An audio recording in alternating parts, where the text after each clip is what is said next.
talk about how to help your child know what's coming with language or a schedule. So with younger kids, I really like to use first then language. And this is just really simple language to help them know what's coming. And I found it works best when the child really wants to do something that can't be done right away. So there has to be a non-preferred task, a task your child doesn't really want to do, that has to be completed before a preferred task. So for example, say your young child really wants to play with their trains, but they have to go potty first. An example would be first potty, then trains. And I like to keep the language very simple. It doesn't even have to be a complete sentence. First shoes on, then outside. Really simple language like that to help your child kind of understand what has to be done. Yes, definitely. And I've noticed that too. When I've used first then language in my sessions or when parents use it, sometimes we want to use a lot of words and it can be overwhelming for the kiddo, especially if all they're thinking about is that thing that they want to do. So simplifying that is so important to do. But yeah, I've used first then language definitely whenever I have kiddos that maybe we don't want to put shoes on to go outside, or maybe we don't want to eat all of our food because we want to go and play with our puzzle, or we want to do iPad. And so again, using that first then language, then children understand, oh, I am going to get to do this, but I have to do this first. So with older kids, I found a visual schedule can be really helpful. And I've also found it very helpful during teletherapy sessions to help parents during this time with COVID-19.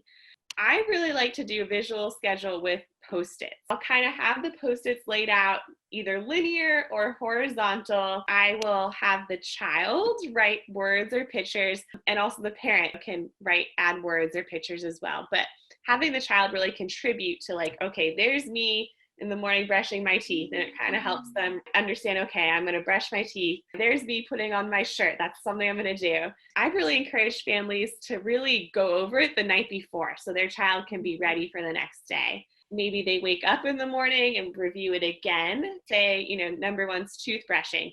Once they're done with toothbrushing, they can take that Post-it off and put it somewhere else so they can see I'm progressing on my daily task. And I think it's really important to put activities that your child enjoys. Something that they're like, oh, okay, there's some things that I want to do on this schedule. I have to get through brushing my teeth, putting on my clothes, and then I can have breakfast, which is something I really want to do. So there's stuff that they understand that they want on there as well. Yeah, definitely. I love that Post-it idea.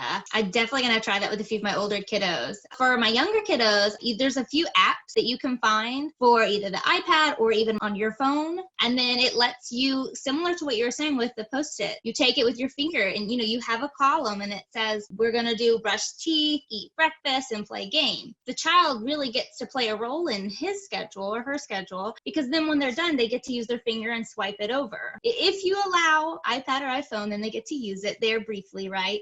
Some of my kids are motivated by that. But then for some of my kiddos, maybe we can't have schedule on the iPad or iPhone because using that device in itself is really distracting. So what I'll do is I'll help parents and we will make a visual schedule using Velcro and little pictures. You move it over or you can take it down. I've had several families that we've worked together to create these schedules during these times. They said they're so grateful because they were trying to structure the day, but the kiddos just couldn't understand what was coming. And there's just a lot of anxiety right now in this time. But adding that in was just really helpful for these kids. That's awesome. What were the names of the apps that you've been using? One of my favorites, it's called ChoiceWorks. It's a really great one on the iPad or the iPhone.